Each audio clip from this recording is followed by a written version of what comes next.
یعنی قرآن مجید سے روگردانی کرے تو اس کے لیے زندگی مشکل اور دوبھر ہوگی۔ فَإِنَّ لَهُ مَعِيشَةً ضَنْكًا، تو اس کے لیے جینا مشکل ہو جائے گا۔ وَنَحْشُرُهُ يَوْمَ الْقِيَامَةِ أَعْمَىٰ، اور ہم قیامت کے روز اس کو اندھا اٹھائیں گے، اندھا نابینا اٹھائیں گے۔ قال رب لم حشرتنی اعمیٰ، وہ اللہ تعالیٰ کے سامنے یہ بات رکھے گا، کہے گا کہ اے اللہ تو نے مجھے اندھا کیوں اٹھایا؟ لما حشرتنی اعمیٰ، تو نے میرا حشر اندھے کی حیثیت سے کیوں کیا؟ قال کذالک اتتک آیاتنا، اللہ یہ فرمائے گا کہ دیکھو تمہارے پاس میری آیتیں پہنچی تھی، میری آیات وہ تم تک پہنچی تھی، قد نسیتہا، تم نے اسے بھلا دیا۔ وَكَذَلِكَ الْيَوْمَ تُنسَىٰ، اس لیے آج کے اس دن تمہیں بھلایا جا رہا ہے، تمہیں نظر انداز کیا جا رہا ہے، تمہیں فراموش کیا جا رہا ہے۔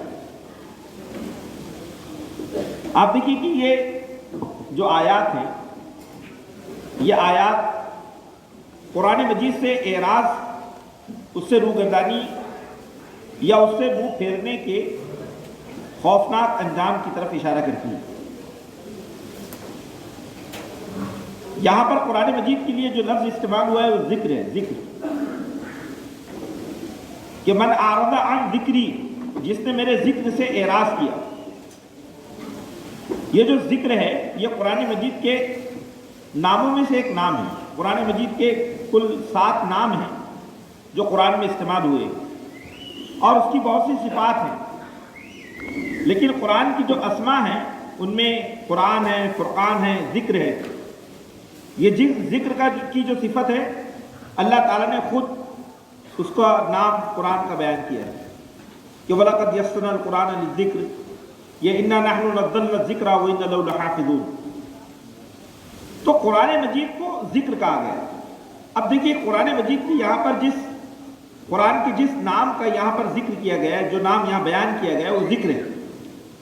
تو ذکر کے اندر بذات خود نصیحت کا مفہوم پایا جاتا ہے، یاد دہانی کا مفہوم پایا جاتا ہے، یاد رکھنے کا مفہوم پایا جاتا ہے، علم اور آگہی کا مفہوم پایا جاتا ہے۔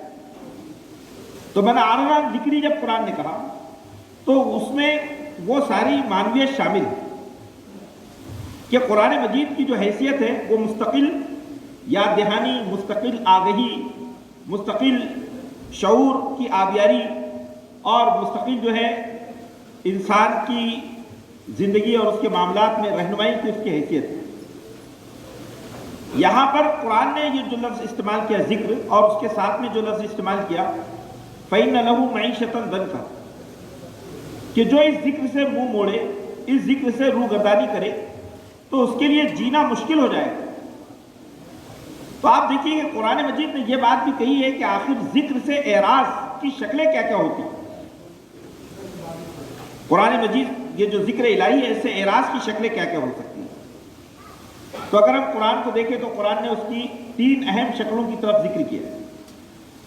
ایک تو یہ کہ کوئی امت حامل کتاب ہو اور وہ امت قرآن مجید میں غور و فکر کے عمل کو ترک کر دے تو اللہ تعالیٰ ان کو روئے زمین پر گدھوں سے تشبیہ دیتا ہے کہ اس امت نے اس کے بے شمار جو مسائل جو حل نہیں ہوتے ہیں اس وجہ سے کہ اس نے قرآن سے اللہ کی کتاب سے منہ موڑ لیا۔ سورہ جمعہ میں اللہ تعالیٰ نے ایسی امت کو گدھوں سے تشبیہ دی کہ مثل الذین حملوا التوراۃ ثم لم یحملوها کمثل الحمار یحمل اسفارا، ان لوگوں کی مثال جنہیں توریت بخشی گئی، توریت کا حامل بنایا گیا اور وہ توریت کے تقاضوں کو پورا نہ کر سکے، ان گدھوں کی سی ہے جن کے پیٹھوں پر کتابیں لاد دی گئی ہوں اور جو یہ نہ جانتے ہوں کہ ان کتابوں میں کیا لکھا ہے۔ پھر دوسرا جو ہے قرآن مجید نے اس کے تعلق سے یہ بات کہی ہے کہ اگر کوئی امت ایسی ہے جو اللہ کی کتاب رکھتی ہے، اس کی آیات کا علم رکھتی ہے، لیکن اس کی آیات اور اس کی کتاب کو صرف وہ اپنی تجارت اور اپنی معیشت کے لیے استعمال کرتی ہے۔ گویا اس نے اپنے دین کو اپنی معیشت اور روزگار کا ایک ذریعہ بنا لیا ہے۔ تو اللہ تعالیٰ نے ایسے افراد کو کتوں سے تشبیہ دی۔ وہ کتے کہ جن کی ساری تگ و دو صرف ان کی شہوت اور ان کی شکم سیری کے لیے ہوتی ہے۔ وَاتْلُ عَلَيْهِمْ نَبَأَ الَّذِي آتَيْنَاهُ آيَاتِنَا فَانسَلَخَ مِنْهَا فَأَتْبَعَهُ الشَّيْطَانُ فَكَانَ مِنَ الْغَاوِينَ وَلَوْ شِئْنَا لَرَفَعْنَاهُ بِهَا وَلَكِنَّهُ أَخْلَدَ إِلَى الْأَرْضِ فَمَثَلُهُ كَمَثَلِ الْكَلْبِ إِنْ تَحْمِلْ عَلَيْهِ يَلْهَثْ أَوْ تَتْرُكْهُ يَلْهَثْ ذَلِكَ مَثَلُ الْقَوْمِ الَّذِينَ كَذَّبُوا بِآيَاتِ اللَّهِ۔ اے نبی، ان کے سامنے اس شخص کی مثال پیش کرو جس کو ہم نے اپنی آیات کا علم بخشا اور وہ اللہ کی آیات کی پابندیوں سے نکل بھاگا اور شیطان اس کے پیچھے پڑ گیا اور وہ گمراہوں میں شمار ہونے لگا۔ اگر ہم چاہتے تو اپنی آیتوں کے ذریعے اس کو بلندی عطا کرتے، لیکن اس نے اللہ کی آیات پر عمل کر کے بلندی حاصل کرنے کے بجائے وہ زمین کی پستی کا شکار ہوا، اس نے مادیت کو حاصل کیا۔ تو اس کی مثال ایسی ہے جیسے کتوں کی مثال کہ اسے اگر جھڑکاؤ تو بھی زبان لٹکاتا ہے اور نہ جھڑکاؤ تو بھی زبان لٹکاتا ہے۔ مولانا مودودی رحمۃ اللہ علیہ نے کہا کہ قرآن نے ایسے فرد کو کتے سے اس لیے تشبیہ دی ہے کہ کتے کی طبیعت میں ذلت پائی جاتی ہے اور وہ رزق کو حاصل کرنے کے لیے ذلت کو برداشت کرتا ہے۔ آپ اس کو اگر پتھر بھی پھینک کر مارے یا ہڈی بھی پھینک کر مارے تو وہ بھاگنے کے بعد 2 مرتبہ واپس آئے گا اور اس کو سونگے گا کہ یہ کیا چیز تھی، میری مفاد کی چیز تھی۔ یعنی گویا کہ ذلت اس کے خیالات میں آ جاتی ہے۔ تو اللہ یہ فرماتا ہے کہ اتنی بلند مرتبہ کتاب، اتنی عظیم کتاب کو کوئی امت اگر اپنے پاس رکھتی ہو اور وہ اس کے ذریعے صرف اپنے مقاصد معیشت کو پورا کرے اور اس کے ذریعے وہ تذکیر، یاد دہانی اور تزکیہ نہ کرے تو گویا وہ کتوں کی طرح ہے۔ پھر ایک جگہ قرآن نے اور ایک بات کہی کہ وہ لوگ جو قرآن مجید کو چھوڑ کر زندگی گزارتے ہیں اور اپنے آپ میں بذام خود یہ سمجھتے ہیں کہ ہم تو صراط مستقیم پر ہیں، تو قرآن نے ان کے بارے میں سورہ زخرف میں یہ بات کہی۔ قرآن نے کہا کہ جس نے میرے ذکر کو چھوڑا، قرآن نے کہا کہ جس نے ہمارے ذکر کو چھوڑ کر جو زندگی گزارتا ہے تو نقید لہ شیطانا فہو لہ قرین، تو ہم شیطان کو اس کا دوست بنا دیتے ہیں اور شیطان اس کے ساتھ ساتھ رہتا ہے۔ یعنی گویا کہ وہ شخص کہ جس کے معاملات زندگی میں قرآن، اللہ کی کتاب شامل نہ ہو تو پھر اس کے معاملات میں شیطان شامل ہو جاتا ہے۔ اس کے دل میں، اس کے تصورات میں، اس کے خیالات میں، اس کے فیصلوں میں شیطان اس کا ساجی اور اس کا شریک بن جاتا ہے۔ یہ ہے قرآن میں من یعش عن ذکر الرحمن نقید لہ شیطانا فہو لہ قرین، جو رحمان کی اس نصیحت کو چھوڑ کر زندگی بسر کرتا ہے ہم شیطان کو اس کا دوست بنا دیتے ہیں۔ تو یہ اعراض کی مختلف شکلیں۔ یا قرآن مجید نے کہا کہ جس شخص نے اس ذکر سے، اس درس نصیحت سے منہ موڑا تو اس کے لیے پہلا نقصان یہ ہے فَإِنَّ لَهُ مَعِيشَةً ضَنْكًا، ہم اس کی زندگی کو مشکل بنا دیں گے۔ آپ دیکھیے، بہت اہم بات یہ سمجھنا چاہیے کہ قرآن مجید انسانوں کو مشکلات سے نکالنے کے لیے آیا ہے۔ اگر کوئی امت اپنے پاس اللہ کی کتاب رکھتی ہو اور وہ امت پریشان ہو، مضطرب ہو، اس کی زندگی میں کوئی ٹھہراؤ نہ ہو اور وہ مستقل جو ہے زندگی کے میدانوں میں حیران و پریشان ہو، تو اس کا مطلب یہ ہے کہ اس امت نے کتاب الہی کے ساتھ ظلم کیا ہے۔ ورنہ قرآن مجید کے بارے میں تو خود سورہ طٰہٰ کی پہلی آیات میں یہ بات کہی گئی ہے، طٰہٰ ما انزلنا علیک القرآن لتشقی الا تذکرۃ لمن یخشی، اے پیغمبر ہم نے یہ قرآن اس لیے نازل نہیں کیا کہ آپ کو مشکلات میں ڈال دیں، یہ قرآن ہم نے اس لیے نہیں نازل کیا کہ آپ کو مشکلات میں ڈال دیں، ارے یہ قرآن تو نصیحت اور یاد دہانی ہے ان لوگوں کے لیے جو اللہ سے ڈرنے والے ہیں۔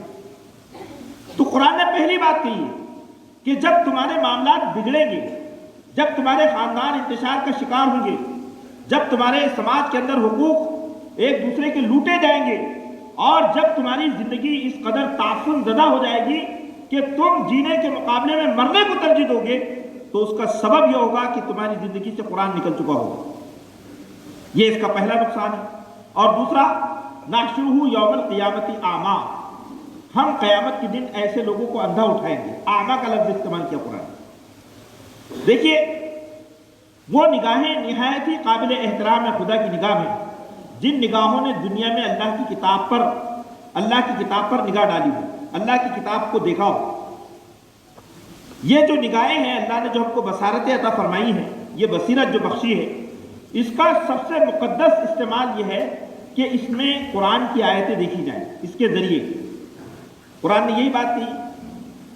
اب یہاں قرآن کیا کہتا ہے کہ یہ جو نگاہیں ہیں، یہ بصیرت، یہ بصارت، یہ سماعت ہے نا، یہ سوچنے سمجھنے کی صلاحیتیں، اگر اللہ کی کتاب اس سے محروم ہے، یا یہ جو ہے اللہ کی کتاب سے محروم ہے، تو کل قیامت کے دن اللہ تعالیٰ یہ سب چیزیں چھین لے گا. قیامت کے دن ایسے لوگوں کی جو دنیا میں آنکھیں رکھتے تھے اندھے ہوں گے، اور پھر اللہ سے پوچھیں گے لما حشرتنی اعمیٰ، اے رب تو نے ہمیں اندھا کیوں اٹھایا؟ تو قال کذالک آتتک آیاتنا فنسیتها وکذالک اليوم تنسی.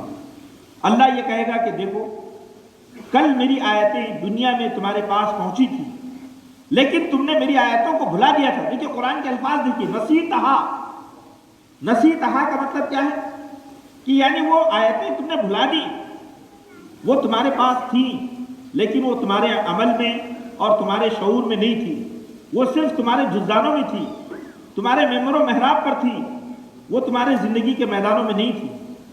لہٰذا آج حشر کے میدان میں تمہارے رب نے تم کو بھلانے کا فیصلہ کیا ہے. آپ سوچئے ایک ایسی حامل کتاب امت، حامل قرآن امت جس نے قرآن کے ساتھ ظلم کی روش اختیار کی ہو، وہ اللہ کے حشر میں، اللہ کی عدالت میں وہ آنکھوں سے محروم ہوگی. کتنی بری جو ہے کیفیت ہوگی. اب ہم ان آیات پر غور و فکر نہیں کرتے، ہم ان آیات کے سلسلے میں سوچتے نہیں، اور نتیجہ یہ ہے کہ ہم خود تحریک اسلامی، ہم جانتے ہیں کہ تحریک اسلامی دراصل اس کی جو روح ہے اور اس کی جو بیس ہے وہ قرآن ہے. یہ ایک قرآنی تحریک ہے جو قرآن کے مشن کو لے کر اٹھی ہے. تو قرآن مجید ہمارے فکر و عمل کا سرچشمہ ہے، قرآن مجید ہمارے فکر و عمل کا سرچشمہ ہے، اور قرآن مجید ہمارا پاسبان ہے اور ہم اس کے پاسبان ہیں. آپ دیکھیے کہ میں آپ کے سامنے قرآن مجید کی بہت سی صفات استعمال ہوئی، لیکن ایک صفت کا ذکر کرتے ہوئے اپنی تذکیر کو مکمل کرتا ہوں. اللہ تعالیٰ نے قرآن مجید کے بارے میں یہ بات کہی کہ یہ کتاب مہیمن ہے. مہیمن اس کے معنی ہوتے ہیں پناہ دینا، امن دینا، سرپرستی کرنا. تو قرآن مجید جو کتاب مہیمن ہے تو اس کا مطلب یہ ہے کہ یہ کتاب علوم کی سرپرست ہے. یعنی دنیا میں جتنے علوم نافع ہوں گے، ان تمام علوم نافع کو قرآن مجید اس کی سرپرستی کرے گی، ان کی ہمت افزائی کرے گی. اس کا ایک مفہوم یہ ہے. لیکن اس کا دوسرا مفہوم یہ ہے کہ وہ قومیں جو اس کتاب کے سائے میں زندگی گزاریں گی، یہ کتاب ان کو محفوظ و معمون کر دے گی. یہ کتاب ان کے لیے پناہ گاہ ثابت ہوگی. اس کے بارے میں عربی زبان میں ایک لفظ استعمال ہوتا ہے حیمنتن. حیمنتن کے معنی ہوتے ہیں کہ ایک جو ہے پرندہ اپنے چوزوں کو موسموں کی شدت سے بچانے کے لیے جس طرح سے اپنے پروں میں چھپا لیتا ہے تاکہ وہ چوزیں دشمن سے بھی محفوظ ہوں اور موسموں کی شدت سے بھی محفوظ ہو، اور ان کی نشو و نما اور آبیاری وہ ماں کی آغوش میں ہو سکے. تو حیمنتن یہ جو لفظ ہے یہ دراصل اسی سے مہیمن بنا ہے. تو اللہ تعالیٰ نے اس کتاب کو اس کتاب کے اندر وہ خیر و برکت ہے، اور اس کتاب کے اندر وہ زندگی ہے کہ جو فرد، جو قوم، جو خاندان، جو تحریک اس کے سائے میں اپنے آپ کو دے دیتی ہے، تو پھر اس کے لیے دنیا میں کسی سائے کی ضرورت نہیں ہے. لا اکراہ فی الدین قد تبین الرشد من الغی فمن یکفر بالطاغوت ویؤمن باللہ فقد استمسک بالعروۃ الوثقی لا انفصام لها. دین میں تو کوئی زبردستی نہیں ہے، لیکن یہ جو رشد و ہدایت اللہ کی کتاب میں ہے، یہ ہر طرح کی گمراہی سے چھانٹ کر اس کتاب میں رکھ دی گئی ہے.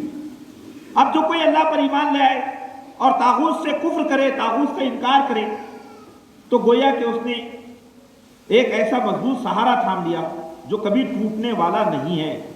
تو العروۃ الوثقی ہے بھائی. بہرحال یہ جو آیات ہیں اس کی تذکیر جو پیش کی گئی ہے، میں اس کا ترجمہ آپ کے سامنے 1 منٹ میں رکھتے ہوئے اپنی جگہ لیتا ہوں تاکہ اس کا ترجمہ ذہن نشین ہو جائے. من اعرض عن ذکری، جو لوگ بھی میرے درس نصیحت سے منہ موڑیں گے، فإن له معیشۃ ضنکا، تو ان کی زندگی مشکل اور دوبھر ہو جائے گی. نحشرہ یوم القیامۃ اعمی، ہم ایسے لوگوں کو قیامت کے دن اندھا اٹھائیں گے. قال رب لما حشرتنی اعمی، وہ اللہ سے کہیں گے کہ اے اللہ تو نے ہم کو اندھا کیوں اٹھایا. قال ربی لما حشرتنی اعمی قال کذالک اتتک آیاتنا فنسیتها وکذالک اليوم تنسی.